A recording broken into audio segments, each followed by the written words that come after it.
All right, I'm going to officially go ahead and get started here. My name is Jim Cagnino with Infinity. As most of you know, thank you for being here today. We have a real special guest with us today. And this is not only what I would consider one of the most knowledgeable futures markets guys out there, but also a good friend, Dan Gramza. We've known Dan for many, many years. And he has an excellent ability to describe market state and market conditions in a way that's not only makes sense, but it's understandable and is actionable. So we're glad to have him here today. We're going to cover a whole bunch of ground. I do want to remind everybody, trading futures, options on futures involves substantial risk of loss, not suitable for all investors and traders.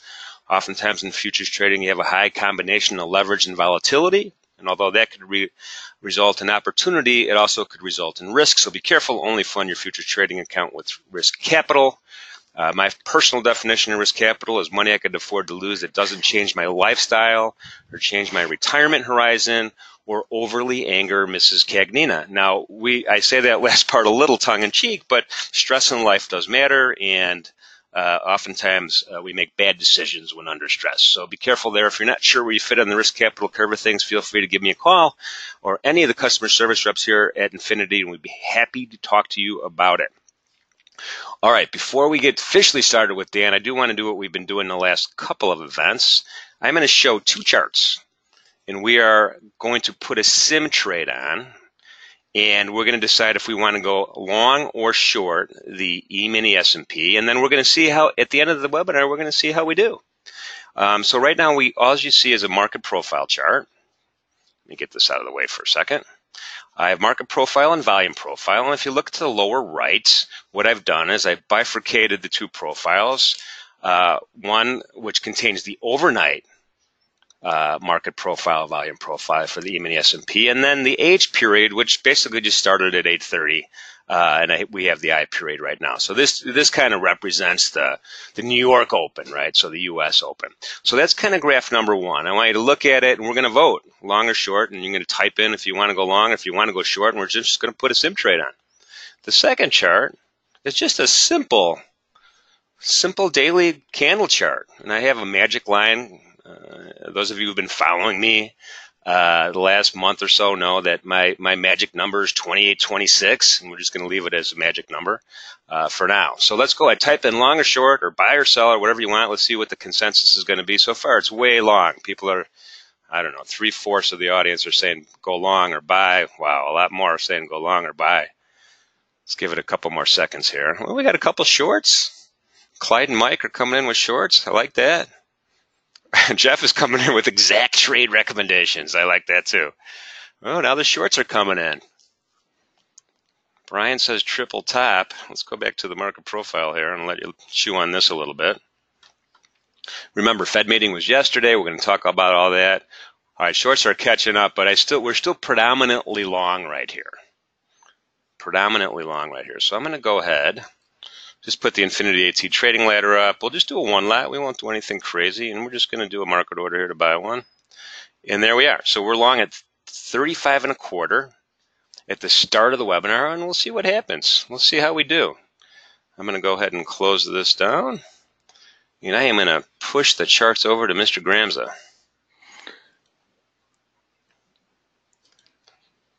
Now, Dan, did we do the right thing or no? Yes, we did. Hello, everyone. Great to be with you here, Jim. What we're looking at here, you should be a blank screen, I guess. And let me pull up. I have a couple slides I thought we could go through to just kind of set the stage for what we're going to be doing. And do you see that PowerPoint right now? Looks great. Okie doke. Now, first, I welcome everyone. I really am excited about being here with you today. And as you can see, we're going to be looking at a variety of different markets. And let's get started so we can, there we go. And as Jim mentioned, these are not buy and sell recommendations, but really there for your reference to give you an idea how someone's approaching the market. Educational purposes only. To give you some background, for me, I started with stock options is where I first started looking at the markets, and then went across the street to the Board of Trade. I had a rice seat there, but what it gave me an opportunity to do is to see how markets move on the floor. What causes movement? And that's some of what we're going to be talking about in just a minute, because that experience for me influences how I look at the markets. And it's reflected in that market profile that Jim was just showing you here just a few minutes ago. I've been using that since 1986. It's what I was using in Japan at Bank of America to teach a course on market profile for customers of the bank. Part of that class was to go into the dealing room and identify trades. These were yield curve traders, identify trades in 30-year Treasury bonds. And so I went in, we found some trades, put the trades on, I'm walking out, and I see a fellow drawing these candle charts. So what I'm going to share with you today on that is what went through my mind when they were kind enough to talk to me about it. I said to the fellow I was with, Kuno-san, I said, Kuno-san, what are these? He goes, oh, these are Japanese candle charts. But, and as many of you know, I'm sure you're familiar with candle charts, that we could look at 80 different candle patterns. Nothing wrong with that. But what I find is who remembers number 1 by the time I get to number 80? And then how do you trade them? How do you react to them? I think those ideas can be melted down to just a few concepts, actually about 8 categories. But today, we're going to focus on what I call behavioral characteristics. And we're going to use that as we start going through these markets. So that's a little bit about, and then I have an opportunity to share ideas once in a while. I get to circle the globe a couple times a year to share ideas, primarily with institutions. Week before last, I was in London and then Berlin, Italy, New York last week, and now I have the pleasure in Dallas last night, and now I have the pleasure of being with you today. One thing that has changed for me actually on this bio, I guess, or this background information, is I have, with some other people, a third security patent, which is pending and has now been changed to approved. It hasn't been issued, but I guess we're stepping in that direction. Those security patents are on the securitization of diamonds. How do you take diamonds and make an ETF or a futures contract? And so we feel we have some unique ideas about how to do that, and that's all about. And the currency ETF you see there, that is something that was taken over by Wisdom Tree. The Wisdom Tree currency products are based upon that concept that myself and some other people came up with. So that's a little background there. Now let's talk about these candles. As many of you know, they draw a box between the open and close. And so if the closing price is above the opening price, I have that color as green. It is, the traditional color, by the way, is red. Red's a very positive color in Asia. But I have this as, I remember when I came back from Japan, drawing these by hand, thinking, well, if a company is in the red, that's usually not a good thing. We want a company to be in the black. And in fact, they had the traditional colors are red is down and black is, red is up and black is down. Anyways, it doesn't matter the colors. It matters as long as you understand how you're defining it. So that box is called the body of the candle. I think it represents buyers coming into the market. And the reason I think that is because what causes price to move, in my opinion, is competition. And in this case, competition between buyers. If you look at any market that you and I look at that has a bid and an offer, right? It has a buy level and a sell level. Those two prices represent a market maker. So in the futures market, the stock and stock options, or the stock market, or the cash market, or a swap trading desk at a bank, or a currency trading desk at a bank, they all have this two-sided market. The reason I'm mentioning it to you is that, as many of you probably already know, that bid and offer represents the prices that a market maker will do business. We know that the bid price, if it's 5.6, if the bid price is 5, we know that if I want to sell, the market maker will buy from me at 5. And if I want to buy, the market maker will sell it to me at 6, the offered price. Now, the market maker gets, by virtue of their position, they get the opportunity to sell at 6 and buy at 5, and buy at 5 and sell at 6.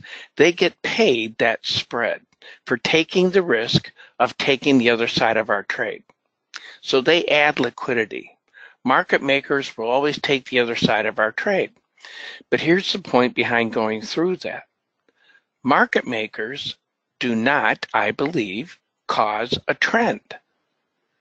Because let's think about what they're doing. They're getting in and out of the market as fast as possible. They sell it at 6, they immediately want to buy it at 5. If they buy it at 5, they immediately want to sell it at 6. And 85% of the time, a market maker theoretically should be able to make that edge. It also means that 15% of the time they're going to lose money. And they're going to lose money when the market moves quickly directionally. So when you see a big move up or a big move down, market makers in general would be losing money.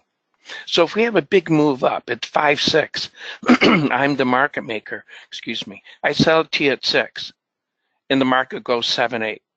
So before I could get out at 5, the market actually moved higher. Now, as a market maker, I could be losing money. And let's say you want to buy more. It's going 7.8, 7.8. I'd sell it to you at 8. It goes 9.10 because it's moving directionally. We have a strong imbalance of buying order flow. So here's the point. Market makers do not cause a trend, in my opinion. The people who do, it's the person who put that buy order in that's expressing an opinion. They have a belief about a market direction. We just saw Jim do that. Hey, Dan. Yeah. Your super antivirus software renewal popped up. Oh, how about that? Let's get rid of that. I don't think we thanks, Jim. No worries. Yeah, I'm glad you caught that. So the point is, it's the order flow. I believe we're watching the footprints of order flow coming into a market. And that's why I say that represents buying. And it's competition among that order flow that causes a directional move in the market. In some ways, if all of us today were the entire market, and we saw the poll that Jim did at the beginning when he said, okay, who wants to buy, who wants to sell? Well, let's say we have 100 people and 75 people want to buy and 25 people are willing to sell. Well, if those sellers now match up with some of the buyers, we have 25 matches. But we still have a lot of people who want to buy it. And so what they do is they raise their bid as they're trying to buy it. If the market's trading at 50, somebody says, I'll pay 51 for it. So they're trying to raise price high enough to find sellers to take the other side of the trade. That dynamic is what you could see on the floor. You'd see floor brokers on the top step, and you would see by their hands and their voice, are they buying, are they selling, what size are they doing it? And if everybody on the top step, these brokers are trying to buy because they have orders coming into the market to the buy side, chances are those markets are going to be bid higher. That is what I believe happens here. So the opposite happens on the other side. When the closing price is below the opening price, I think that represents sellers coming into the market. For the same reasons, it's selling order flow that we're seeing the footprints of. Now, let me just move this down here a little bit. There we go. So let's look at the highs and the lows. I have it matching the top and bottom of the candle. And as many of you know, and as we just saw in that chart that Jim showed us, that daily chart, that's not always just little boxes. We see these lines on tops and bottoms. And if the high price does not match the body of the candle, that vertical line represents the difference between the high and the body of the candle. That line, as many of you know, it's called the shadow. I think it represents sellers at higher prices. And when the low price does not match the body of the candle, I think it represents buyers at lower prices. And the reason behind it is it shows us the market's gotten high enough to find sellers or low enough to find buyers. That's also a typical rhythm that you and I see in the market. It's reflected in that market profile, in fact.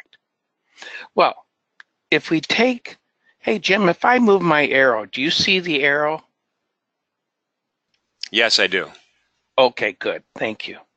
All right. So let's imagine here's where the market opened, right? Or that is where it opened.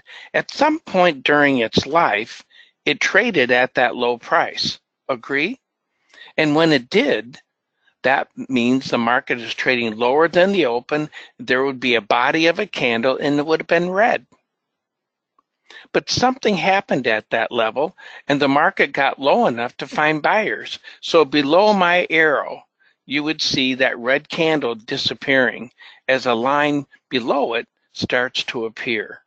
And it gets back to the opening price, and once it trades above the open, that line now turns into a body because it's trading above the opening price. And when it traded at the high price, this green body would have extended to the high. But again, something changed there. We've gotten high enough, I believe, to find sellers. And as those sellers kept competing against each other, they're dropping that price lower. So the green body would be getting smaller. And in this case, it closed right here. So I think that's the underlying dynamic when you and I look at a candle, some of the things it represents. Now, let's add a couple other pieces, and then we can start looking at some markets. Let's think about the overall range. I call these Japanese candle characteristics. From the top, from the high to the low, top to bottom. That is a rough measure of volatility. And we said if you have a green body, it represents buying, a red body represents selling. The size of the body is a measure of commitment, enthusiasm, momentum. Are the bodies getting bigger or are the bodies getting smaller? And just that idea, we connect it to the time of day. If we're going to day trade, am I trading at a time of day where the market has a tendency to have small bodies and little shadows on both sides, where it basically goes sideways? But I'm going to buy it at the beginning of that period saying, come on, get going. And then I get out and then the market goes in that direction. So we want to understand, just by looking at the bodies of the candles and the ranges, when is the market volatile? When is it not volatile? Important questions if you and I want to day trade, because we don't want to ask something from the market that the market can't give us. And if you and I would do a swing trade, which is what we're going to be looking at today in these charts, swing trades, when is it volatile? Is it volatile the first Friday of the month when we have fundamentals coming out? Or is it the second week of the month? Just understanding that answer can be pretty powerful in terms of you and I selecting a time where we're asking something from the market that the market may be able to give us that. All right, so bodies, a measure of market momentum. Now, let's take a look at the shadows. The shadows, I think, represent, well, shadow on the bottom, buying, shadow on top, selling. But the shadow itself represents rejection. In other words, when this market traded at the low price, the market was accepting that lower price. And as it moved away from it, it's rejecting it because buyers are coming into it. And when it got to that high price, it rejected that high price as we see that shadow being formed. All right? So those are some basic ideas I think that you and I can utilize that can be very powerful, that can help us extract a lot of information from a candle chart.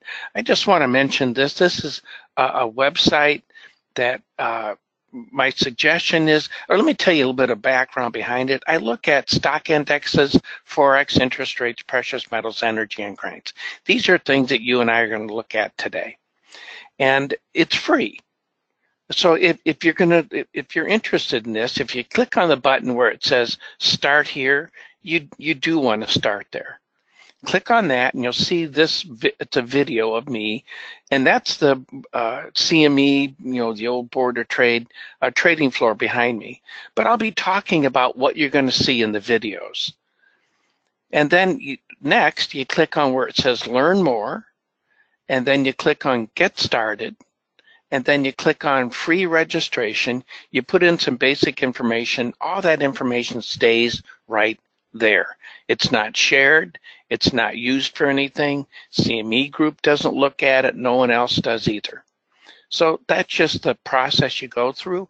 And you'll see here about a 2-minute video. And that videos go back, I think, 7 years. So it's recorded and archived because, one, I want to be held accountable. And plus you can go back and say, okay, in June 23rd of 2016, on the Brexit vote, what was this guy doing? And what you'll see are some red and green lines, which you'll see in just a minute now on these charts. And those red and green lines represent, for me, not for you. I'm not making trade recommendations because I don't know who's watching this and what's appropriate for them. But the intent is for you to see how these different markets trade. If you don't trade futures today, are they as crazy as a lot of people think?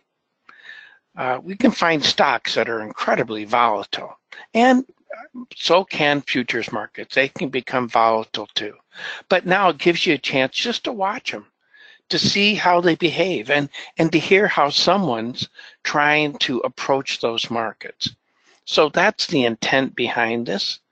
And so you may want to take a look at that. So let's leave that right where it is, and let's get over to some charts. Let's look at some markets. And right now you should be seeing 4 charts, and they're daily charts. All the charts we're going to be looking at basically are daily charts. And what we're seeing up in the upper left-hand corner is the S&P, the NASDAQ. Down here in the lower left corner, we have the Dow, and then we have the Russell. And you can see right now that market's moving higher. So it looks like the possibility of starting out with a buy may have been a good thing so far, because the day's not done yet, right? And our hour's not done yet. And if you and I were of the opinion to sell, it also depends on how you and I manage the trade, right? This market could have moved down a bit. What's our profit expectation? Did I say I want to sell it because I think it's going to make a new low on the day? Or did I sell it because I'm looking to make 2 points or $100? And at the same time, how do I manage the risk? If I'm a seller, where do I get out, right? Because all techniques, no matter what we're looking at, market profiles or these candles or other technical studies, they all fail. It's not 100%. And so that's not a problem. The issue is that you and I understand and define what failure is before we put the trade on, so that we know where our stop's going to be. Well, let's see what's going on here. A few things that are happening, I think, fundamentally, that's important to think about. And one, it's what happened yesterday. Jim mentioned the Fed, came out with their outlook, and it was not surprising. And what I find interesting is that you have people saying, well, gosh, they left things unchanged. And they said they may not even change interest rates this year. Does that mean things are in bad shape?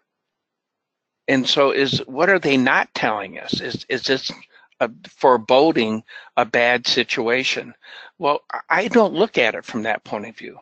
Here's how I look at the Fed, which I believe is the most powerful organization in the world. when it comes to the Fed, you want to remember they have three jobs. When they were created, their job is not only to determine how much money is available in the United States, right? How big is this pool of money? Because there is a finite amount of money that's out there. And so they can make it smaller and they can make it bigger. And what helps guide that decision process, and they have some different tools to do that, which we could talk about if you like. But one of the things that their job is to keep unemployment low, to keep inflation in check, and to watch price stability. Well, let's talk about unemployment. Unemployment's at historic levels for recent times, so we don't have an unemployment issue. Okay, inflation. Do we have inflation? No, and at least not at the magic 2% that they said a few years ago. In the past, the Fed did not give us parameters, but they did a few years ago. They said 2% is our objective for inflation, and the rest of the world seemed to follow suit. Their 11 central banks are reporting their outlooks this week. Norway, for example, increased interest rates a little bit. Bank of England said, nope, we're leaving them alone, as well as a number of other banks. They're not really making any changes. I think what the Fed is doing is logical. I don't think they're necessarily hiding anything. Because do we have inflation? No, that is a big deal. And that's why last year it really concerned me when the Fed started increasing interest rates. Because that does tighten credit. It does have an impact on the expansion of our economy, possibly. It does have an impact on employment. It affects everything. It can have an impact on wage growth, which right now, wage growth has been positive. And here's what you want to remember with that. If wages are going up, it means theoretically people have more disposable income, depending on where inflation is. But they have more disposable income, which means, especially in the United States, because we have a tendency to be spenders, not savers. Like if you look at Japan, for example, their attitude towards excess money is totally different than what we see in the United States. But people get a little more money, they spend more. 70% of our GDP is consumer spending. So we want to remember that. If people are spending more, it says something about the growth potential for our country. And if you look at the Fed, go ahead, Jim. Hey, Dan, sorry to interrupt. Yeah, No problem.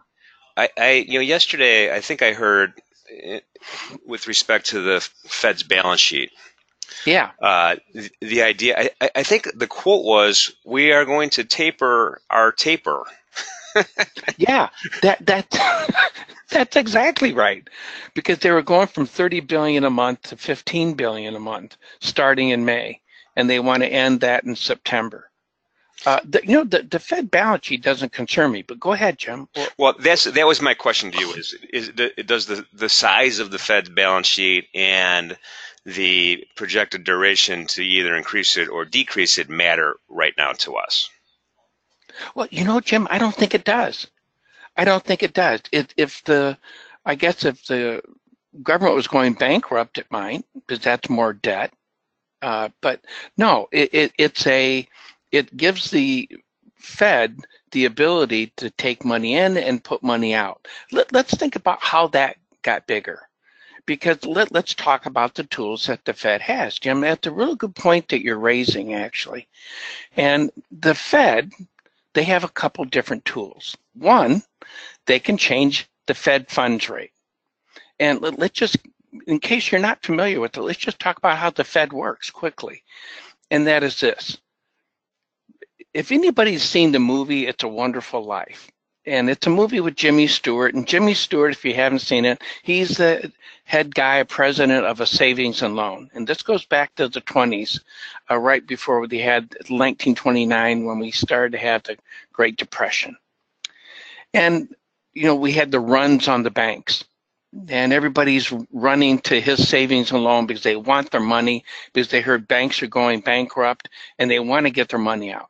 And the guy comes in and says, okay, I want my money.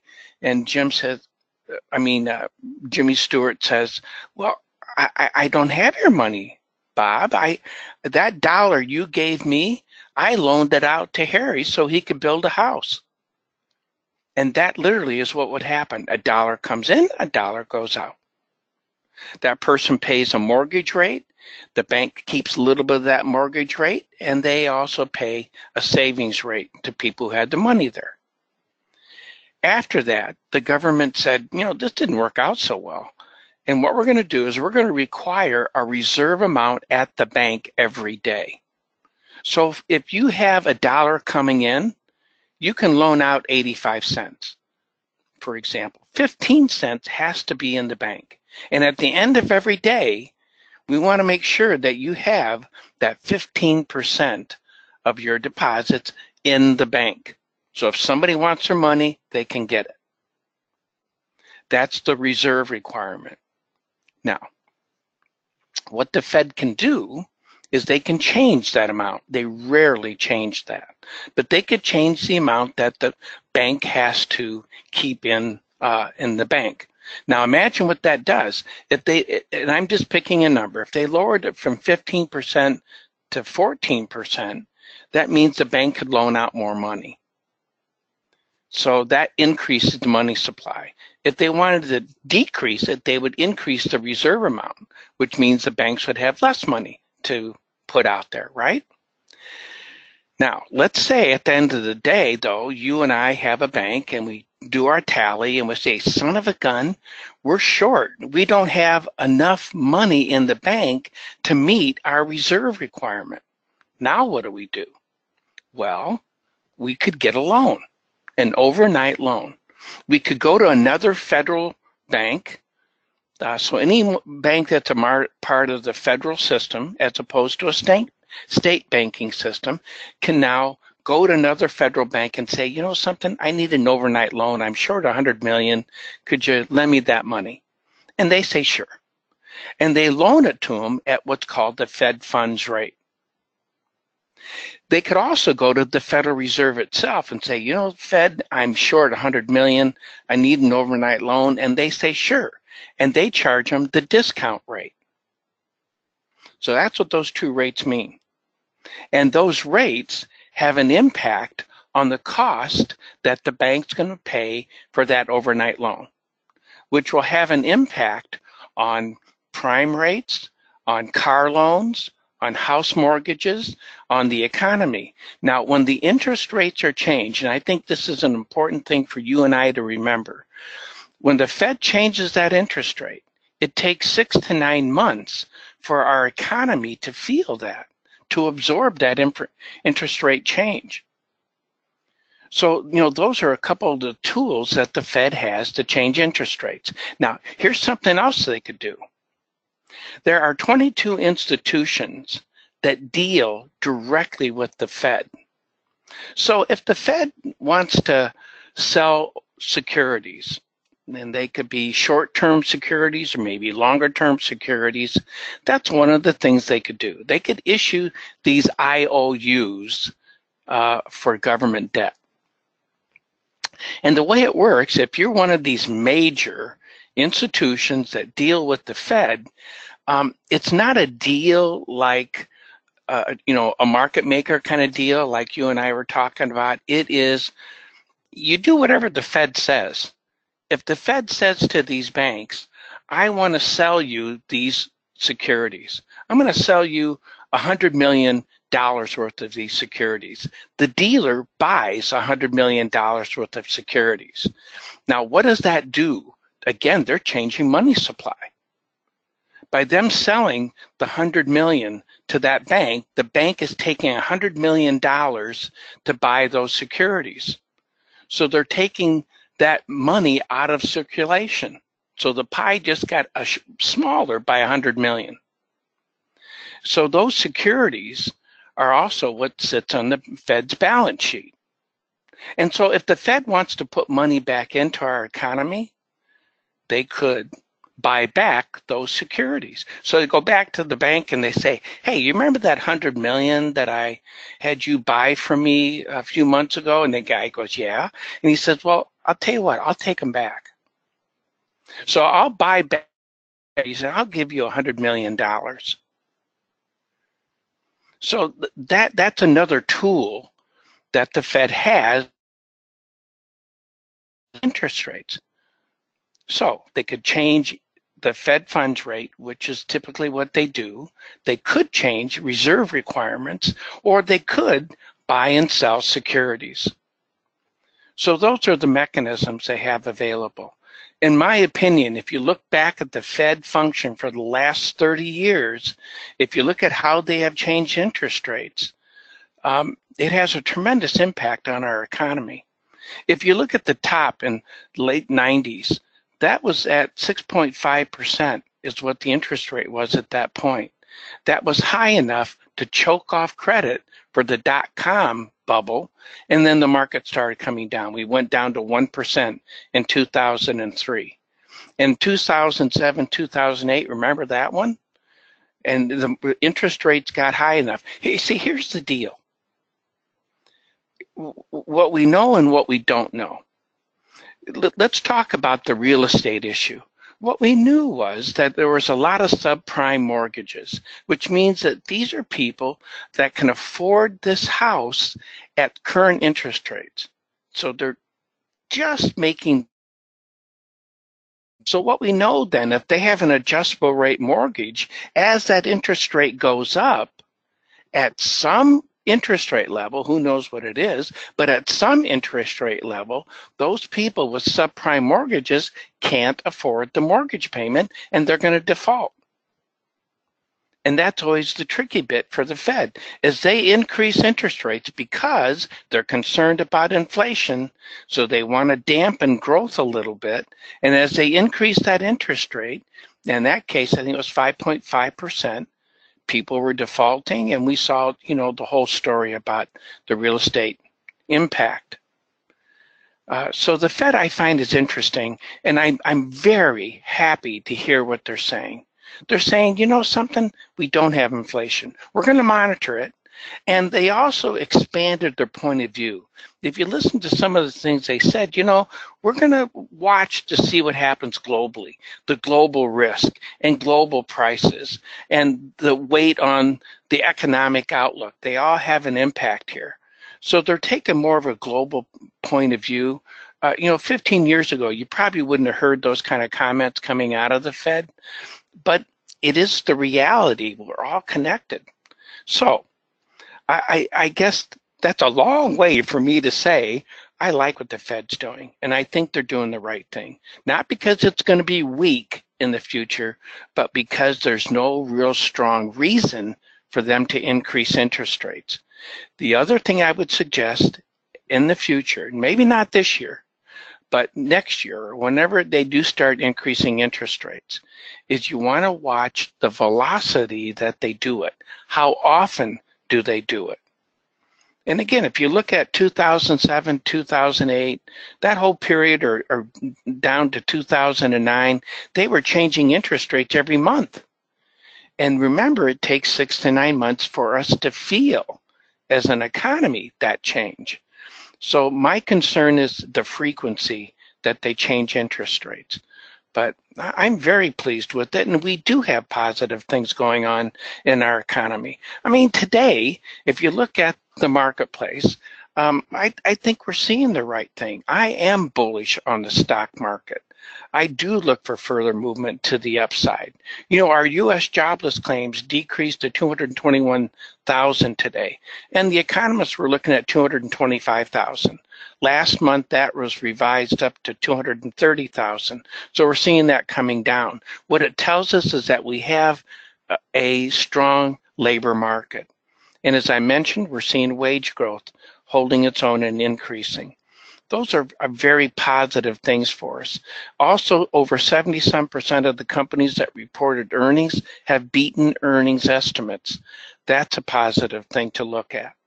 So right now, I'm positive on what we're seeing. Now, I should explain a couple of things to you. This these red and green lines are bullish and bearish levels, or buy and sell levels. But what we're looking at here is, this is, for me, would have been a bullish level. In other words, I'd want to be long if the market traded through that green line. The red line, if you were watching that, would have gone below the green line to above the green line. If it's below the green line, it tells us that if the market trades through that green line and hits the red line, that would be a loss. It would also create a short position. That red line, if you look back at those older videos, you would see it's changing over time. And right now it's at this level, because if the market traded through that, I would just soon stand aside and reevaluate where to buy it again. And if it wants to go lower, then that's fine too. So that'd be the same in the NASDAQ market. This is the bullish level. You can see the bearish level here is very conservative. And in fact, tonight in the video, I will raise that. I will move it up. When it comes to this kind of action, like we're seeing here in the Dow, look how it's moving. And over here in the Russell, we have these 4 indices, and they all have their own unique behavior, their own unique characteristic. Let's start up here in the S&P 500. That represents 500 large cap stocks. You want to remember, 45% of the revenue for the S&P 500, it comes offshore. So international news, the Brexit, and we should be talking about that too. China tariffs, we should talk about that too. They can have an impact here on our friend, the S&P 500, because those companies' earnings outside the country could have an impact, be impacted by it. So it marches to the beat of a little bit different drum than our friend here, the NASDAQ. In the NASDAQ index, that's 100 stocks that are traded domestically, internationally on the NASDAQ exchange. Those stocks, there's no bank stocks, for example, in the NASDAQ market. What we do have is we have about 48% of that index, 48 to 50% of that index are technology companies. So people think of this as a technology index because those major companies have an impact.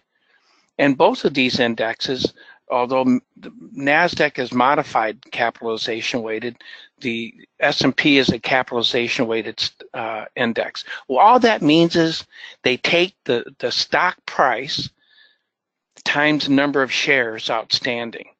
So if you have a really big company like Apple or Netflix or Google or Amazon, those companies have a lot of shares outstanding and they have a high stock price. Multiply those number of shares outstanding times the stock price, and it gives you an idea that it has a big impact. So big companies have impact on the NASDAQ index. And if you look at it, the NASDAQ is almost there at making new highs. If you look at the S&P, it's down a few days away from that previous high. And if you look at the Dow, which is 30 industrial companies, it's industrial index is what we're looking at. So that means there is no transportation stocks or other stocks like that in that index, but it's also below those previous highs. And over here for our friend, the Russell. Russell marches to the beat of its own drum. They're small to mid-cap companies. They're not going to have as much of that international exposure like you see with the S&P 500. Russell, when you have times of economic expansion, look for that index to lead the way, because it typically does. And today, we're seeing some buying coming into this market. Now, here's the challenge here. Let's go back to candles for a minute. You see the green candle followed by the red candle? I call that an equal and opposite, and it represents rejection if you add those two candles together. So you have a big shadow up here. And down here, you have a red candle followed by a green candle. That also is the same behavior, only on the downside, right? Trying to come back up. If we do not close above this previous high, in other words, if we're not trading above 1580, within the next 3 trading sessions, chances are we're going to be in a sideways move for that market. because it represents behavior where you get high enough to find sellers and low enough to find buyers. I used to call that the broker's deck, because on the floor, you would have someone that would hold buy and sell orders. And as the market approached a certain level, you would see sell orders coming in. And as it approached another level to the downside, so let's do it this way. You saw sellers coming in, sellers coming in, sellers coming in, sellers coming in, a little bit of buying. Here's today, market breaks lower, got a little bit weaker in Asia, then started out stronger, got a little weaker, and then it firmed up, and now we're seeing buyers coming back in. So it got low enough to find buyers. It's important that they follow through. If they don't, these become what I call containment shadows, which is a neutral setting. It would imply a sideways move. So what do you and I know right now about these indices? We know that the NASDAQ is the strongest out of these indices. It is leading the way currently. And we know that the second strongest would be over here, the S&P 500. And we can see down here in the Dow, it's lagging behind that market. And the Russell is just starting to wake up. Hey, so I do. Hey, Dan. Go ahead. Yeah, Jim. We have a few questions, but one of them is exactly on point to what you're talking about now. So I'm gonna ask that out loud. Sure. It's from Sure. Brian. Brian says, Hey, Brian. so on the Dow with the red line below the green, does that mean it's currently bearish? Oh, yeah, thank you. Brian, here's what it means. It just means that if this market would trade below that red line, from my point of view, from my perspective, I want to be short that index. Right now, it's really more from a risk management point of view if it traded below that. Although the differences here, I wouldn't necessarily use strictly as the risk management side. But if this market starts to move up and it's productive, if not so much today, but probably tomorrow, if we see new highs, if we're above 26,000, you'll see this red line move up. And so, in other words, it's what you and I do with the trade, right, Brian? Is we start out with risk management, and once that red line goes above the green line, now theoretically it would be managing profit. It's what we see up here, right? That red line at some point was down here. And as it moves higher, as we're trying to capture profit of that long position that you see below. So that's what it would represent. And if you look at what we're talking about here, if we go back to the candles for a second, you know, it's what you and I were talking about just a few minutes ago, isn't it? As we saw this market making new lows, what did we see change here in the S&P? Right? Look, it traded almost at the low. This traded at the low, then it came up. This one, remember, when it traded at that low price, that was a red candle. And something changed. Maybe it did get low enough to find buyers. And the result is, so far, we've seen some follow through from that buying that we saw initiate back here. We also saw buying here as well, but we didn't have any follow through either. So it's an interesting setup as we're looking at these markets right now. You know, what we probably should do too is let's move on and take a look at some of these currencies. I'm having a little data problem with the yen, but let's take a look at what's happening with the euro. And if you're not familiar with currencies, in case your path hasn't crossed them, we're looking at futures here. And these are all compared to the US dollar. Remember, all currencies are always one currency in terms of another currency. They're a spread. So this is the euro, even though it doesn't say it up here. It's the euro US dollar. What that means is that these numbers you see on the side are US dollars, and it's the value of 1 euro. So here, it was $1.13. So if I went to the bank and said, you know, I'd like to buy 1 euro, please, and they say, sure, it's $1.13. Well, yesterday, if I went into the bank, it traded at $1.15. And I said, geez, just a couple of days ago, it was $1.13. Now it's $1.15. It got more expensive, right? Because it cost me more to buy it.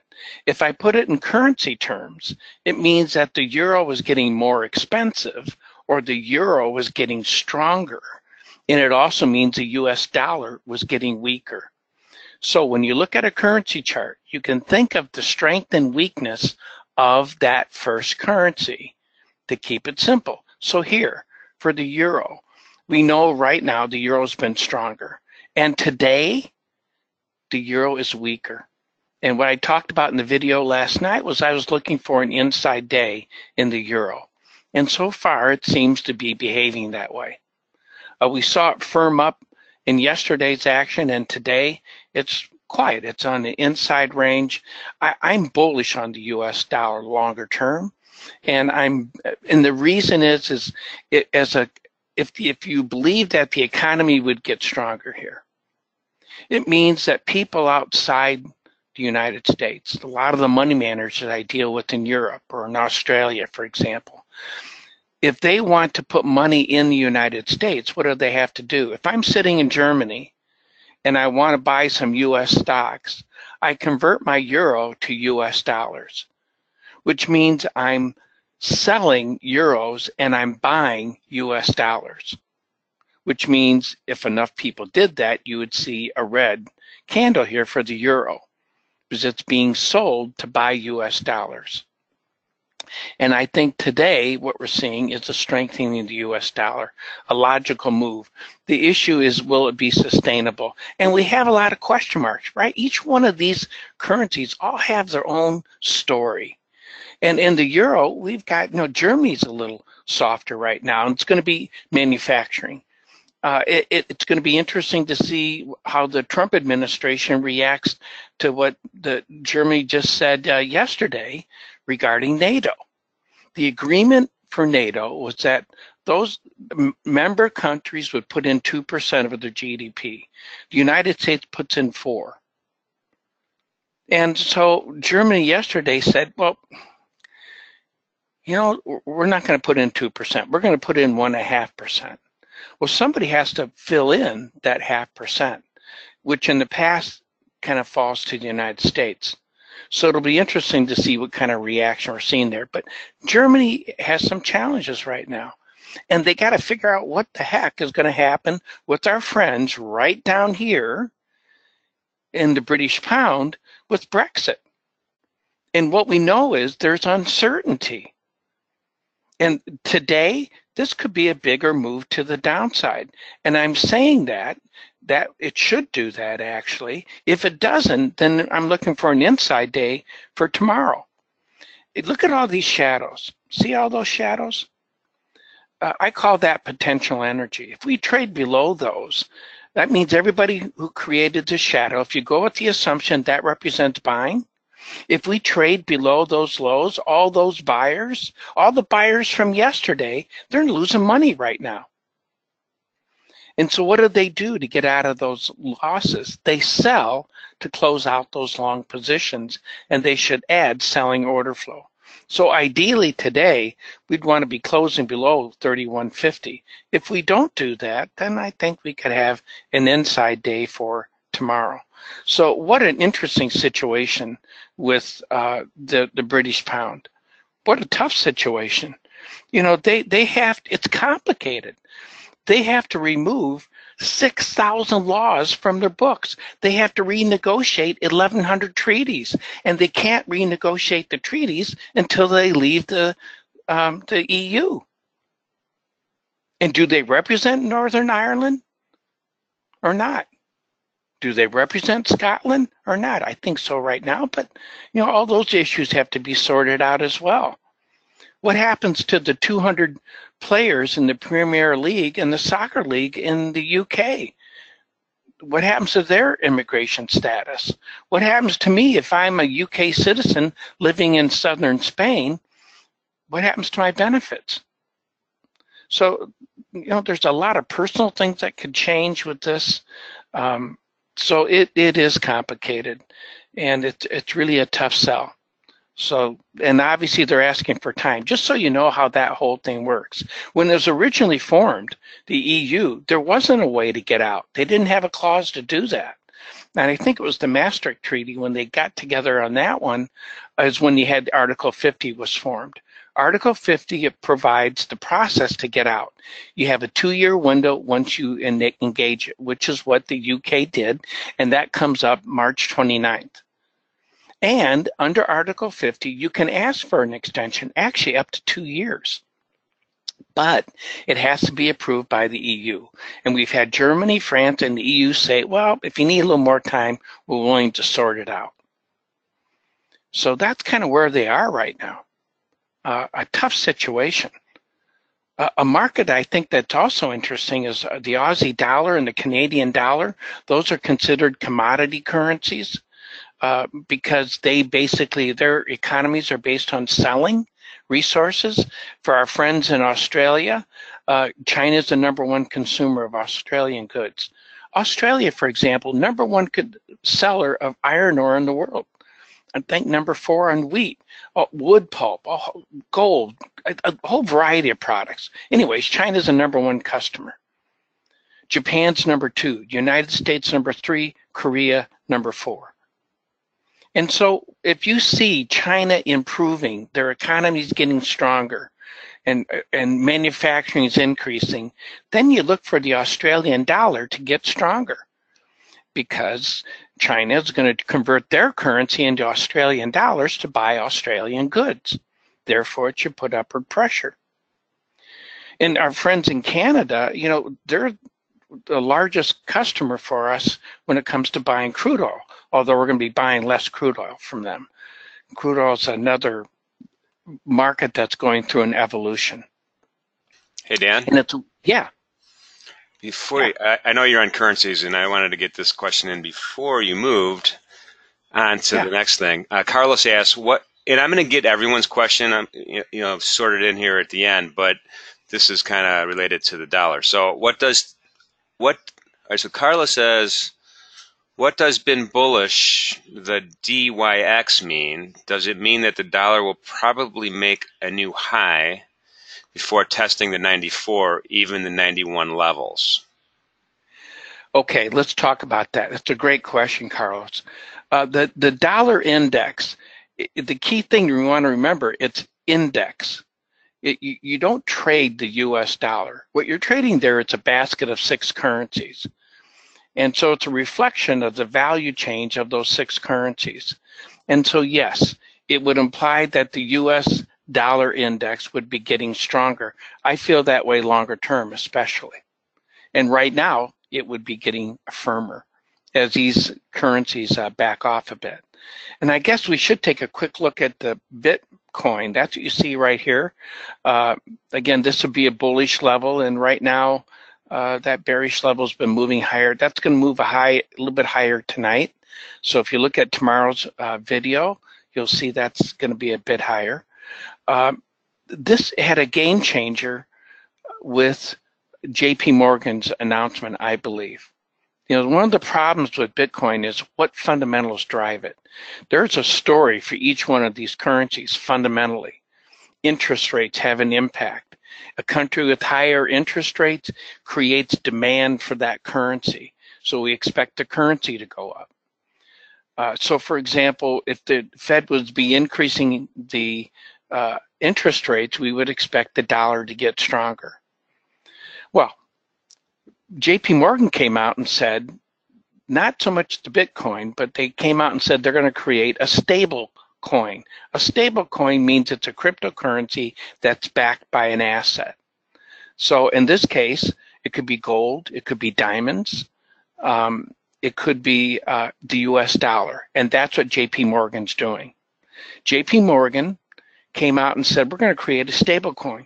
The attitude towards Bitcoin changed because you have a major bank now saying they're going to touch cryptocurrency.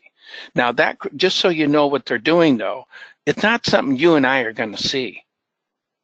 It's the stable coin is a way to transfer money between institutions. So instead of using SWIFT, which is a wire transfer system that moves money around the world, they're going to go independent of that actually. And just to give you an idea where this fits in, for JP Morgan alone, They generated $9 billion in fees last year for moving money back and forth between companies and countries. And what you're looking at there are a way to maybe make it a little more efficient. If you're a global bank and over in this one country, they want $200 million. All right, so you need to be able to supply them with $200 million. Over here, there's somebody with $200 million that wants to transfer money. The problem we have right now, when you look at money transfer in these larger institutions, it can take a day. It could take 3 days. And when you're talking about billions of dollars that are being moved on a daily basis, that's a lot of money sitting around. And if you're the bank in between servicing this, you got to have money on hand that's not doing anything. That's expensive. So what JP Morgan's doing is they're trying to make it more efficient. And so that has that possibility, but it seemed to add some credibility to the cryptocurrency attitude, and maybe that's what you and I are seeing here. And it traded above the magic 4,000. You can see today it opened stronger. Right now it's backing off. I think it's hard for this market to generate institutional flow. We're seeing that changing slightly, but you need levels of institutional participation to really generate a stronger market, I think. And hey, Dan. Yeah. I think you just kind of answered it, but Paul asks, BTC futures are going away, period. What's your outlook? Are going away, period? What I think he's suggesting is it's not going to be a viable futures market in the future. Oh, viable in the future? Well, we have a few other products that are on the books, actually. And also the SIBO has a product. It goes back to the idea of market acceptance. And I think what's kind of missing there is the institutional side.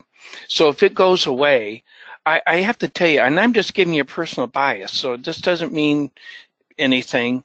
It's just that the cryptocurrency market concerns me in terms of an investment. If futures contract, I know I have an exchange behind it. I know if I have an issue, I can get it resolved. In the crypto world, there is no one in control. If I have a problem, see ya. If I think somebody's done something that's inappropriate, who do I go to? So I'm just apprehensive about that marketplace in terms of the crypto world. But boy, you and I could spend an hour on that topic. It is changing dramatically in terms of what blockchain is doing. Not so much the Bitcoin, but blockchain, the underlying structure, is being morphed into a variety of uses that could be life-changing for many industries. Just a quick example. When a car, sorry, Jim. No. I'll get your example in a second. But just to clarify, I think the CBOE is going to stop listing forward months in their product. And at the same day, I get a press release from the CME saying, we hit an all-time record volume. So you have one exchange that's having trouble or is uncertain, and the other exchange seems to be more certain. Yeah, Jim, thank you. And that whole issue is very common when you have competing products on different exchanges. Sooner or later, order flow does migrate to one product or another. Many years ago, we had gold traded in Chicago, and then the New York started trading gold. And once that volume switched to New York, it basically stayed in New York for many years. I mean, now it's traded on the CME Group. But and guess that's what we're witnessing here. Thank you, Jim, for bringing that up. It's a very good point. Because at some point, the exchange has to make a decision. Is the market accepting this product? And if it's not, then they can put it aside, and they're constantly looking at new things to help people manage risk. That's the whole purpose here. And hey, Jim, I just realized it's almost 10 o'clock. Or close to it. Should I go on, or what would you like to do?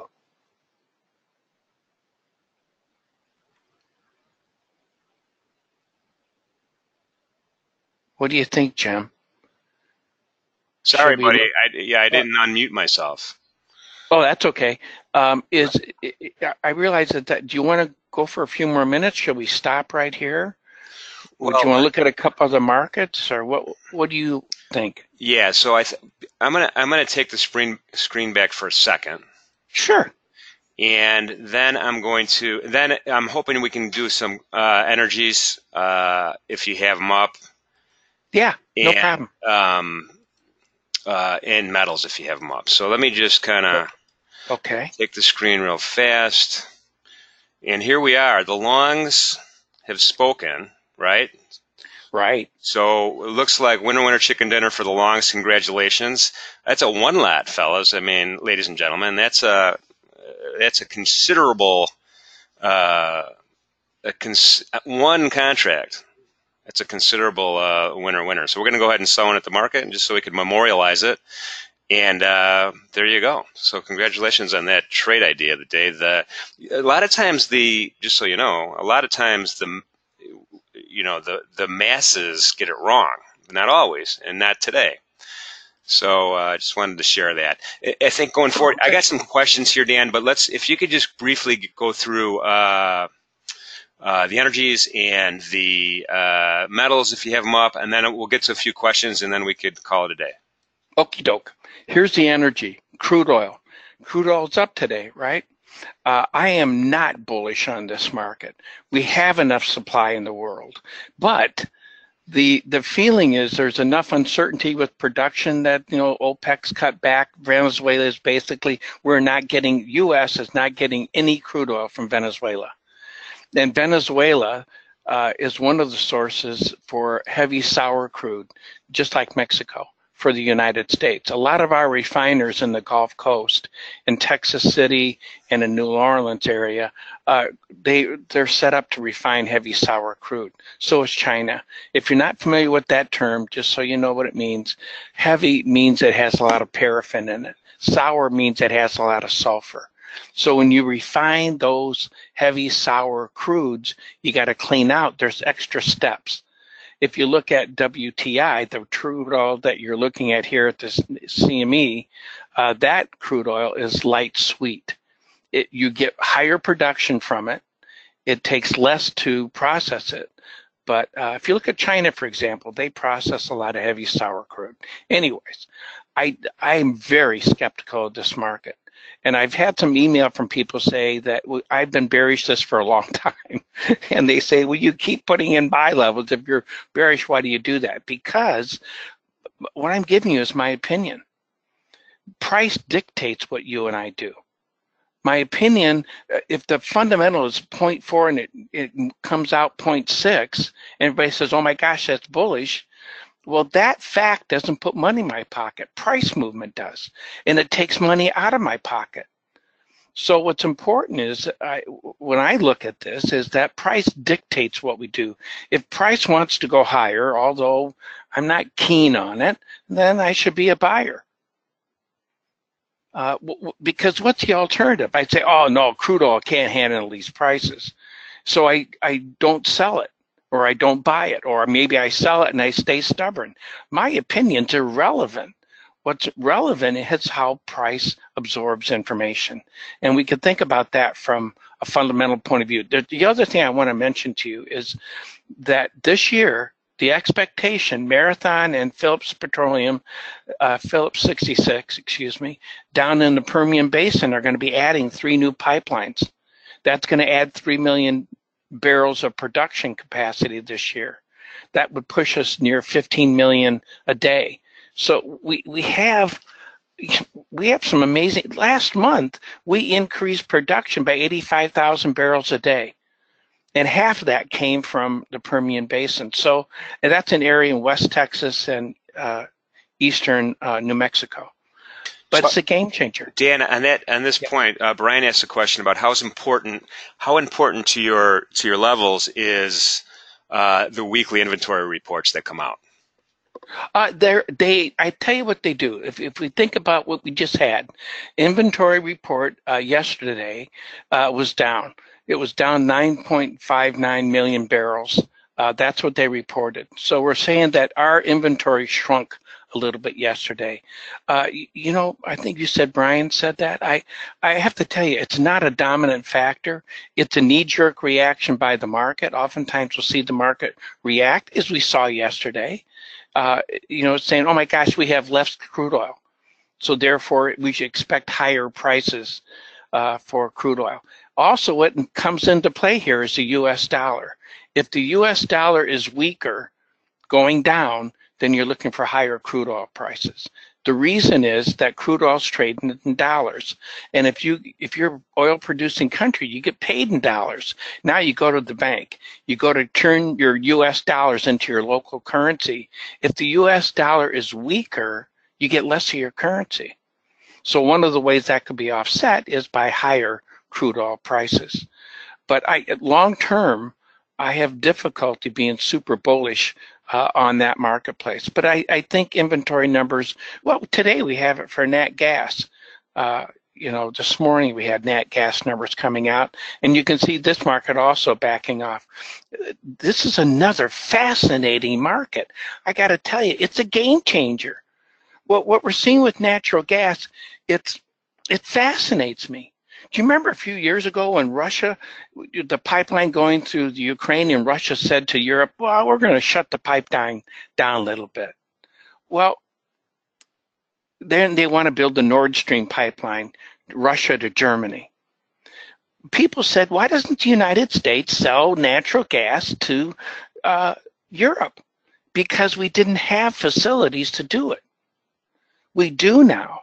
We have facilities that are built. Germany's built import facilities, so is Poland, actually. So now what's changed for nat gas is that we can export nat gas to Germany, and they have the ability to take it. That means Gazprom is the large natural gas producer in Russia, and it was being used as a political weapon. It's changed now because there's competition, because now there's another country that can supply. So it's a fascinating market, but I look for it to go sideways, kind of neutral on this market. This is a bullish level, but I'm not looking for a dramatic move up or down. You can see we're locked into these containment shadows. It's a market that needs new information to do something. Our temperatures right now are somewhat temperate. Just so you know, we use about a third of natural gas to heat our homes and cook our food, a third for electricity production. We produce more electricity in the United States with nat gas than we do with coal right now, and we use a third for industrial production, steel making, chemical industry. We use huge amounts of nat gas. Hey, Dan, on that question, Jerry, just, you know, how important is the seasonal factor of this market when trading it? Well, you know, there's definitely a seasonal factor when we think about a change in weather, right? Since a third of this we're going to use to heat our homes. And also when it comes to high electricity demand. So in the summer months, that can create a high demand. We would expect increased pressure on natural gas to move prices higher. The challenge for natural gas is, so yes, I think that's a very good point that was brought up. Seasonal factors do come into play, but again, for us, I think it's important to look at how the market's reacting, not our expectation. So that if we say, you know, this month, nat gas prices should start firming up. Okay, that's a reference piece of information.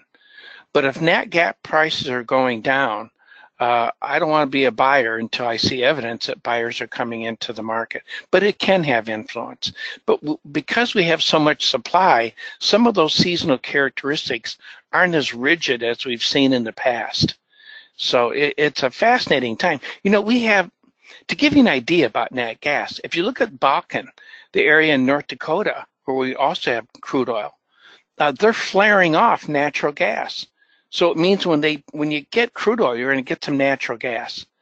And that natural gas they're burning off because they don't have a way to store it and move it. That's changing. So it's going to be tough to see a very strong move, I think, in natural gas. Exports may help a little bit, I think, in that area. Should we take a quick look at metals?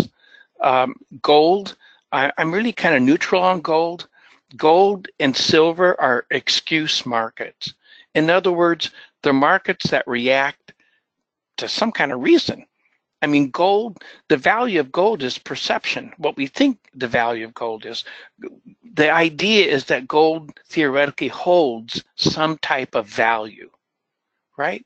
Which is why people sometimes say cryptocurrencies, what is it that holds the value there? It's only perception. Well, gold's like that too. But if we hold gold, we know there may be some value with it. But it needs an excuse. It needs inflation. We don't have inflation. It needs a super weak dollar. Well, we don't have a super weak dollar. It needs times of uncertainty. Well, we have some uncertainty out there, but it hasn't been enough to motivate this market consistently. So in those situations, we expect gold prices and silver prices to firm up. And we're just not seeing that kind of follow through. Look at the last 2 days. They rally and then they break, right? So we're just not seeing confidence in that market. So gold and silver, I'm kind of neutral on. Copper, total different story. It's a base metal. It's a critical metal. We don't have a substitute for it. China is the #1 consumer, United States #2, Germany #3. China consumes about 48% of this. When the tariff situation gets sorted, hopefully it will next month, with the United States and China, the expectation is we'll see some strengthening in copper. I am bullish on copper longer term. The demand for that product, I think, could be immense. Right now, supply is not an issue. Could tighten, though, if we get the tariff situation behind us. And it's primarily because of that China demand, but also if manufacturing picks up in the United States. To give you a quick reference, so when you look at new home construction and things like that, that can have an impact here. In a new house, we use from 400 to 600 pounds of copper. In a car, small car, about 44 pounds of copper. Big car, about 99 pounds of copper. Electric car, about 4 times that amount of copper. So copper is a unique product, and it is one that I think longer term I'm bullish on. If you haven't traded it, if it moves 1 full penny, it trades in much smaller increments, but 1 full penny change is $250, just to give you a quick reference for that. Jim, was there anything else you wanted to talk about? Yeah, I think there's two more questions here we can get to, and then we're in double overtime right now, so we'll. Oh yeah, we should. Yeah, although I have nothing better to do for next 2 days. Okay, well, hey. So Paul asks, silver as an industrial metal, any demand there, question mark? Yes, it is an industrial metal, more so in gold. 78% of gold is used in jewelry, by the way. China is the #1 consumer in gold. They surpassed India just a few years ago. The industrial aspect between the two of silver, and that's a great question, is definitely higher than it is with gold. But it hasn't been enough. The demand there, we're not seeing it strong enough to fuel this move, to keep it going. And it also goes back to perception of uncertainty. So is it a component? I think it's a very good point, and it is, more so than in gold. Even though there's a variety of applications that are used for both of these products, from medicine to electronics, a whole variety of areas, but it just hasn't been significant enough to sustain it because of that broader point of view, I think, of where silver fits in. And I think that's what we're seeing there. Okay, thanks, Dan. Before we go to the last question, we have a whole bunch of people saying, "Hey, what's the magic formula? What's the secret sauce for your lines, for the green line and the red line?" And I'm gonna jump in and say, they are proprietary lines based on candle behavior. And the best thing to do is, literally go to dangramza.com and do it. You're not going to get upsold for a bunch of stuff with Dan, I promise you. You can get these videos on all these markets every morning and see these lines early in the morning, I believe. So feel free to do that, Dan. And if you wanted to add to it, Yeah, you're right, Jim. But I want you to know there's two factors that are involved here when I create these. It's really my observation. It is on my interpretation of the candle charts that create those lines, and also behind that is a little bit of market profile. There is a foundation course there on the site. Again, there's an outline that tells you the topics. It talks about the trading techniques that I use, the candles and market profile. And then the second half is on trade management, the strategy that's used for that. But there's check out the outline, and you can see if it's appropriate for what you're interested in, and it may not be what you're looking for. But yeah, that's where those lines come from. It's my observation of the candles and how I think price behavior is unfolding. So if I see things that give us some clues, like if you look at copper right now, what is that showing us? All these lines you see up on top. One, it could be showing us hedging. You remember, people use these tools for risk management. And when you see a sideways move with a lot of shadows on top, oftentimes that represents people locking in prices, because they're concerned about prices getting higher. Or if I'm a producer in this case, I'd want to sell it at these higher prices. So, it depends on what you're looking at in terms of structure, but I think there's a lot of clues that you and I can extract from these charts, a lot of which you and I kind of talked about today. Very good. Thank you, Dan. So the last question, we're going to go back to Lawrence. Lawrence asks, can you show the chart and discuss why you did the long on the ES Mini this morning? Newbie here. And so I guess there's two, A and B here. So A is we took a vote and the audience voted for long, was the real reason why we went long. But I'm going to go ahead and put the burden on Dan here to give us a little bit more explanation on why it was a good idea. Well, today there's a few things we could look at. If he was asking about this previous line, it's because we have what I call rejection at these lower prices, and I'm bullish on this market. So we're seeing sellers that got low enough to find buyers. That's why that green line is there. It's based on the principles that we talked about. But what we could do is take a quick look. Let's do it this way. And what I want to show you is what I think about when I look at these markets, because what we're looking at is a 24-hour market. We want to remember that. So I'm based in Chicago. So when I go to bed at night, I see Asia. And when I wake up, I see Europe, what it's bringing to me.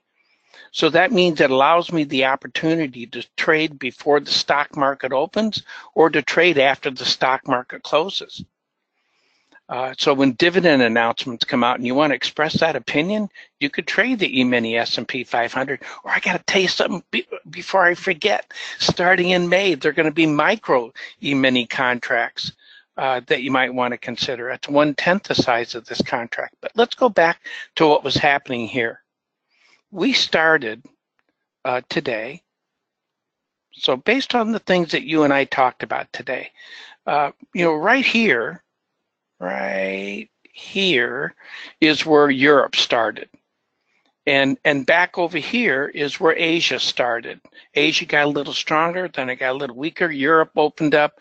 We got this thing going on with Germany, which people are a little concerned about. We got the Brexit thing happening. So the market just kind of went sideways, right? And then we had some information coming out fundamentally. This is the U.S. starting to trade currencies, metals, as we broke lower, we found some buying at these lower levels. This is potentially bullish, but no follow through afterwards. This is potentially bullish, and this is now our opening. And this is where it was when you and I started today. This is around 9 o'clock. This was just starting to move up. Remember, Jim took the vote and said, okay, what do you think? And probably a lot of people thought, well, momentum seems like it's moving us higher. And so that trade was executed in this range. And maybe there were some clues that you and I could look at earlier. And this is a 15-minute chart I'm showing you. And right now, looks like we're finding a little bit of selling at higher levels. If this finishes like this, and it's got a few more minutes before it does, if it finishes like this, it would imply that we've gotten high enough to find sellers. And I think Jim did a good job managing this trade for us, because a few minutes ago he said, okay, let's take some profit in that position. And what we're looking at here is, if we were looking to be a seller, if we wanted to do that, we could sell if it makes new lows. If we do that, though, let's think about what we're doing. We're stepping in front of a train, because this would be a trend day in market profile. It would be stepping on the tracks, and we'd see the headlights of the train. So we're fading against this current move to the upside if we were going to do that. And so we'd have to be cautious of that. We'd want to see it coming down the way it came up. And if we did sell it, if it made new lows and it had small little ranges coming down, very good chance we'll make a new high before the day is out. So how it moves, I think, is really important for us. And, this is a tool that can help us maybe make some of those decisions. Dan, very excellent. I appreciate you coming in and taking the time today to be with us. Well, Jim, it's my pleasure anytime. Thank you, everyone, for sharing part of your day with me. I hope you have a few things to think about. Jim, always a pleasure to be with you. And I want to thank, you and Affinity and CME for making this possible today. It's great to be together. Oh, yeah, no, my pleasure. You're always welcome here at Infinity, so thank you so much. I do want to touch on one last thing, because there are some questions on the micro minis, which are going to be 1/10 the size of an E-mini. So I could imagine the meeting they had with what are we gonna call this? we have an E-mini S&P, now we got a micro E-mini S&P. In any event, we expect more information to come out about the contract in the next couple of days, and its availability from a CME point of view to be released in the end of May, I believe, is the target. And then, of course, we're going to look at, and we've had a couple questions here, we're going to look at liquidity on these things, and it's anyone's guess how popular or not popular they're going to be. And that's going to drive what the bid offer spread is and what the volume is on these contracts. But one thing is for certain in my mind, especially if you're brand new to futures and you're on the fence and you want to test a live market, and you're not sure you want to risk too much money, a micro mini with $1.25 tick size might be a smart thing to do. But we're looking at probably 2 more months before it hits the ground running. The other good news is David Lehrman, who is one of the product specialists at the CME Group, has been one of the product specialists for, 3 or 4 decades now. He's a good friend. He's going to do a market spotlight video, and you guys remember the market spotlight videos we've done with him in the past 6 months. We're going to do one specifically on the micro minis within the next few weeks. So you'll get an email on that, and hopefully you can come join us on that. So that's really it, Brian. That was a sim trade. It looked like we grossed $700 on that one lot. We got lucky. We caught a really nice move, but it doesn't always work out that way. But you guys were on your game today. So having said all that, we're going to get this up on YouTube. I'll send everybody an email with a link to that. Dan, thank you again so much. Say hello My to pleasure. Marianne for me. Shall do. Same to shall. Yeah, thank you. And everybody remember, trading futures, options on futures involves substantial risk of loss, not suitable for all traders and investors. Take care out there, and thanks for coming.